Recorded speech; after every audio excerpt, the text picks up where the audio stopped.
સાચી વાત બે ધડક આપ જોઈ રહ્યા છો સંજેલી લાઈવ ચેનલ। નજર કરીએ આજ તાજા સમાચાર પર।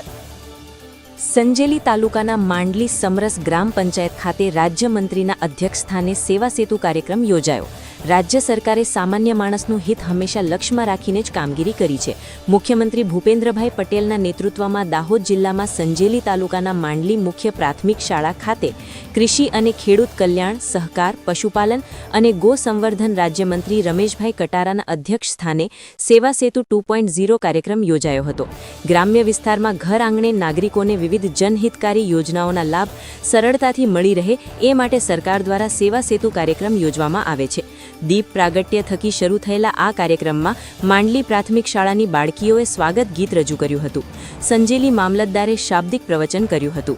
આ અવસરે મંત્રીએ જણાવ્યું કે રાજ્ય સરકાર સામાન્ય નાગરિકોને વિવિધ 56 જેટલી જનહિતકારી સુવિધાઓનો લાભ સેવા સેતુ થકી ઘર આંગણે જ ઉપલબ્ધ કરાવ્યો છે। રાજ્ય સરકારે સામાન્ય માણસનું હિત હંમેશા લક્ષ્યમાં રાખીને જ કામગીરી કરી છે।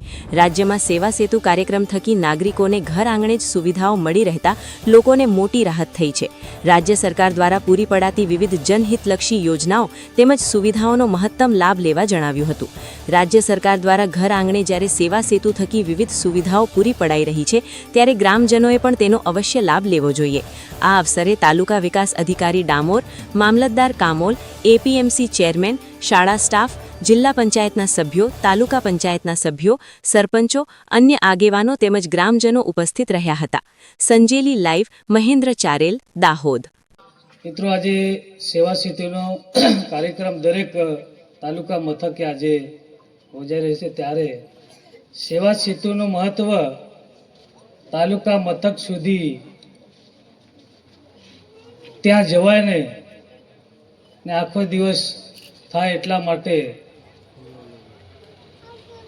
ગામની અંદર લોકોની ખૂટતી કડીના કામો સ્થળ પર જ નિકાલ થાય અને સ્થળ પર જ એનો લાભ મળી રહે એટલા માટે જે સરકારશ્રીના આદેશ અનુસાર દરેક તાલુકા મથકે આજે સેવા સેતુનો કાર્યક્રમ થઈ રહ્યો છે। ત્યારે માંડલી ખાતે અહીંયા આજે શુભારંભ કર્યા છે, ત્યારે સૌ અધિકારી મિત્રો, પદાધિકારી મિત્રો આજે આખો દિવસ અહીંયા ખુલ્લો મૂકવાનો છે।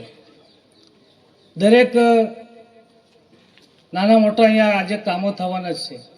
મિત્રો, કોઈ પણ જે જાતિના દાખલા હોય, આવકના દાખલા હોય, અમુક પેન્શન ના મળતું હોય ને રહી ગયેલા હોય, કેવાયસી કરવાની હોય, ઘણી બધી એવી આપણી જે કામો રહી ગયેલા હોય તે આજે આખો દિવસ બધા અધિકારીઓ અહીંયા ઉપસ્થિત રહેવાના છે। ત્યારે બધા જ આજે આખો દિવસ એનો લાભ લેવા માટે બધા જ ગામ લોકોને, આગેવાનોને બધાને આહવાન કરું છું। મિત્રો, આજે ઘણી બધી સરકારની ખૂબ બધી યોજના આપણે સમજી શકતા નથી અને સમજવા માટે આવા કાર્યક્રમની અંદર આપણને માહિતી મળતી હોય કે સરકારની યોજનાનો કેટલો આપણો લાભ મળે। મિત્રો, પહેલાં આવા ઘણા બધા ઉંમરના લોકોનું પેન્શન ને અટલ પેન્શન યોજના કોઈને લાભ નહોતો મળતો। આજે સરકાર ઘર આંગણે ગામની અંદર જે વૃદ્ધ હોય એને તૈયારીમાં એને એના ખાતામાં જમા થાય। મિત્રો, જે કિસાન નિધિના આપણે જમા થાય, ખેડૂત ખેતી કરે, રાત દિવસ મહેનત કરતા હોય, ત્યારે સીધા દિલ્હીથી મોદી સાહેબ આપણા ખાતામાં કિસાન નિધિના નાખે।